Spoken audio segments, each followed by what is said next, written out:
The Prabhupada Connection. Memories. 10. As mentioned in an earlier post, my memories are quite small and limited. However, in the mood of sharing, I'll try to relate a few more instances of being in Srila Prabhupada's association. Looking back now, I can see how fortunate we were in those days to be with Srila Prabhupada in so many different places in the world. Having been born in Toronto, Canada, the opportunity to be with our spiritual father when he visited Toronto in 1976 was an especially memorable occasion. The nectar was flowing everywhere. Some of my previous entries were also about Prabhupada's visit to the Toronto temple, i.e., New Ramunadama, see above photo. I received my first chance to go on a morning walk with Srila Prabhupada during this particular visit. Of course, I'm totally insignificant, and so my association was in the mood of awe and reverence. In fact, on different occasions in LA, India, etc., I was on the periphery, observing and honoring Srila Prabhupada from a respectful distance. Although this was the case, I never felt anything lacking.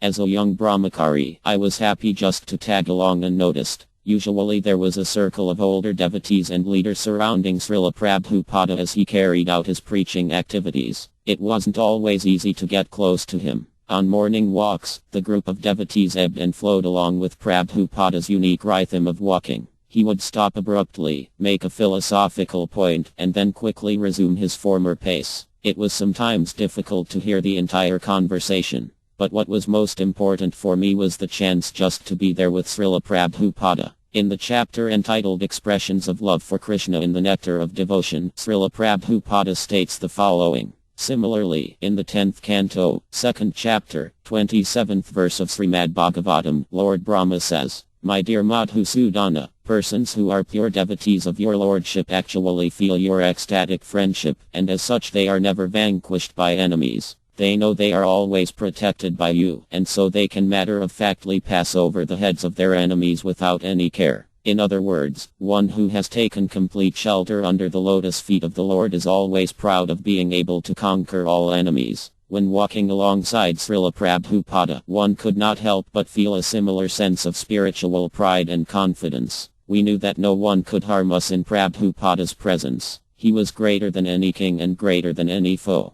We were invincible in his divine association. What a blessing to be allowed such a rare privilege. I hardly remember any of the conversation, but I'll never forget walking beside Prabhupada. Srila Prabhupada was so kind to everyone during that visit. He personally distributed prasadam to not only the children, but to many of us present there. Additionally, I was fortunate enough to make friends with his personal servant, who saved me remnants from Prabhupada's plates. There were darsans in his room and a personal tour of the building. Every word that Prabhupada spoke was quickly circulated amongst the devotees, and we learned much about what he liked and wanted. After one morning class, a number of Indian gentlemen lunged for his feet, hoping to get some holy dust. Immediately one of the leaders tried to stop them, but Prabhupada said, "No, let them." I watched in amazement as Srila Prabhupada stood there patiently as they availed themselves of his mercy. Later that day, we all assembled for a photograph with Srila Prabhupada at the front of the temple, a beautiful church which had recently been acquired by the devotees. Sitting at his lotus feet only 2 or 3 persons away was another source of pure spiritual joy.